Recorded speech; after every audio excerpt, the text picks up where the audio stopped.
Hello students, मैं doctor Nidhi Yadav SBC government college Ajmer से BA part third और पेपर फर्स्ट की क्लास में आज आपका पुनः स्वागत है। आज की क्लास में हम दार्शनिक राजाओं की जो उनका व्यवस्था है उस पर चर्चा करेंगे। प्लेटो की ये हमको मालूम है कि जो प्लेटो का संपूर्ण राजनीतिक दर्शन है और उसमें जो सर्वाधिक जो उनकी एक मौलिक धारणा है, फंडामेंटल जिसका उनका जो प्रिंसिपल है वो एक दार्शनिक राजाओं का शासन है। जैसा कि हमने पूर्व क्लासेस में बताया आपको कि मनुष्य की आत्मा के उन्होंने 3 गुण बताए और जहाँ उन्होंने जिसमें कहा कि जिस व्यक्ति के अंदर विवेक की प्रधानता है वो मेरा दार्शनिक शासक होगा। एथेंस के कुलीन वर्ग में हमें मालूम है प्लेटो का जन्म हुआ था, तो ऑब्वियस है कि वो राजनीति में प्रवेश भी करना चाहते थे,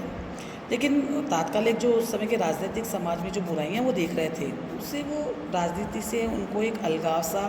महसूस होने लगा और राजनीतिक जीवन में एंट्री करने की बजाय वो राजनीतिक जीवन की जो बुराइयां हैं उनको दूर करने के उपायों पर उन्होंने विचार करना प्रारंभ किया और काफ़ी मनन चिंतन के बाद उन्होंने इस विचार को अपनाया कि जो सर्वाधिक बुद्धि संपन्न व्यक्ति है उनके द्वारा यदि शासन किया जाएगा तो ही शासन की जो ये बीमारियां हैं इनका निराकरण हो सकता है। और अपने इस विचार को बताते हुए हम अपनी जो उनकी श्रेष्ठ पुस्तक है रिपब्लिक पे उन्होंने लिखा भी है कि ये जो हमारे नगर राज्य हैं इनके कष्टों का अंत तब तक नहीं होगा जब तक कि दार्शनिक राजा ना होंगे या इस संसार के जो राजा हैं उनमें दर्शन की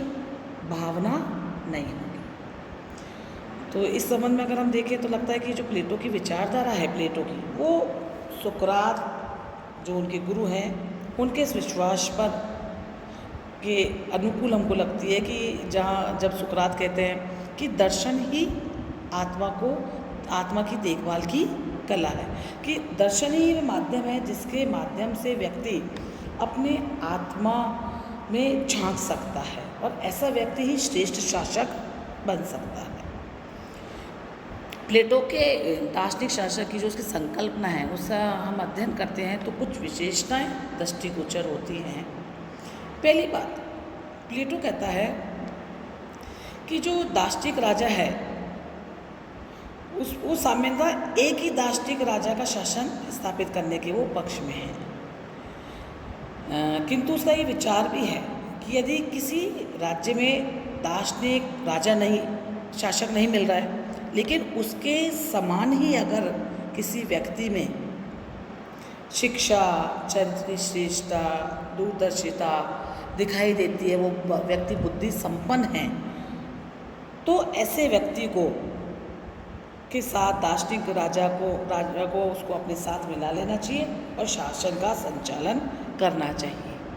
तो कुल मिला के पहली पॉइंट के अंदर विशेषता हम देते हैं कि प्लेटो जो व्यक्ति बुद्धि संपन्न है उसको ही राज्य की बागडोर सौंपने के पक्ष में है। दूसरी बात, प्लेटो का ये मानना है कि दार्शनिक शासक राज्य के हितों के साथ अपने उसके जो अपने इंटरेस्ट हैं और जो स्टेट के इंटरेस्ट है उनमें आपस में पूर्ण तादात्म्यता स्थापित कर लेता है, क्योंकि यहाँ महत्वपूर्ण यह है कि उसके तो अपने तो कोई इंटरेस्ट है ही नहीं, क्योंकि जैसा हम पूर्व क्लास में देख चुके हैं जब वो उनके लिए साम्यवाद की व्यवस्था करता है जहाँ वो संपत्ति और परिवार दोनों को दार्शनिक शासक के जीवन से हटा देता है।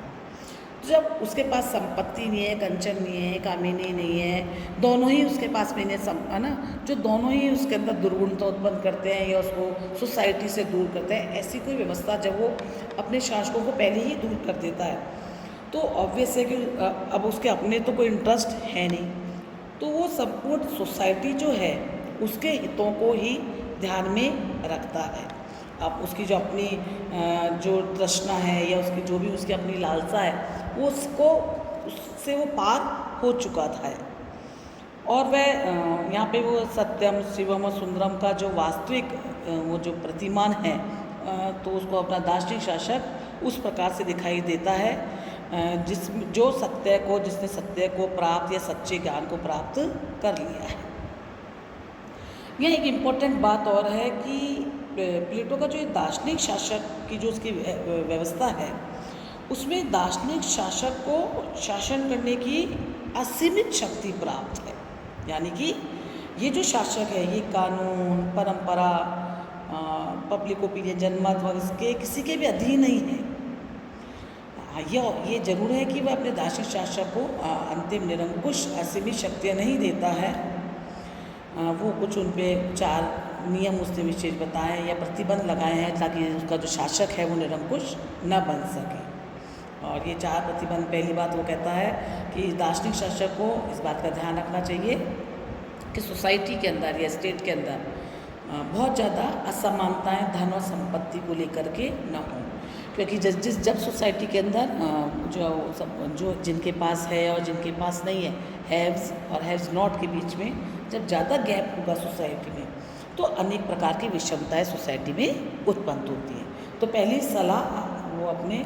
दार्शनिक शासक को ये देता है कि वो इस बात का ध्यान रखे कि सोसाइटी में ज़्यादा आपस के बीच के अंदर कोई भी इस प्रकार की असमानताएँ नहीं होनी चाहिए। दूसरी बात वह अपने दार्शनिक शासक को सलाह देता है या उस पर प्रतिबंध लगाता है कि शासक को अपने राज्य का आकार उतना ही बनाए रखना चाहिए जिससे राज्य की एकता और उसकी आत्मनिर्भरता बनी रहे। यानी कि जिसकी बाउंड्रीज की भी रक्षा करने में वो राज्य सक्षम हो और साथ ही साथ अपनी जितनी जनसंख्या, जितने निवासी हो, उनके भी भरण पोषण को वो कर सके, उसको राज्य का आकार उतना ही रखना चाहिए। तीसरी बात वो कहता है कि अब दार्शनिक शासक को न्याय की ऐसी व्यवस्था बनाए रखनी चाहिए, जो हमने अब देखा था प्लेटो के न्याय सिद्धांत हमने देखा था कि दार्शनिक शासक का दायित्व है कि वो अपने राज्य के अंदर न्याय की व्यवस्था बनाए रखे, जहाँ प्रत्येक व्यक्ति अपने निश्चित कार्यों को करे और दूसरों के कार्यों में हस्तक्षेप न करे। इससे कार्य दक्षता का सिद्धांत उत्पन्न होगा, कार्य विशेषीकरणता लोगों के अंदर आएगी और सोसाइटी के अंदर एक न्यायजस सोसाइटी का निर्माण होगा। चौथी और अंतिम बात जो अपने शासक को निर्देशित करता है कि दार्शनिक शासक के द्वारा राज्य की शिक्षा व्यवस्था में कोई परिवर्तन नहीं किया जाएगा, क्योंकि राज्य की अनिवार्य और राज्य के द्वारा निर्देशित जो भी शिक्षा व्यवस्था है वो राज्य के द्वारा निर्देशित की जा चुकी है या स्थापित की जा चुकी है। दार्शनिक शासक उसका पालन करें। आगे अपनी बात को ले जाते हुए कहता है कि दार्शनिक शासक का जीवन रुका नहीं है बल्कि त्याग और समर्पण का है, क्योंकि उसे राजनीतिक शक्ति तो असीमित दे रहा है वो, किंतु वो उसको उसके अपने पर्सनल इंटरेस्ट या प्रॉपर्टी या फैमिली उसके पास में कुछ भी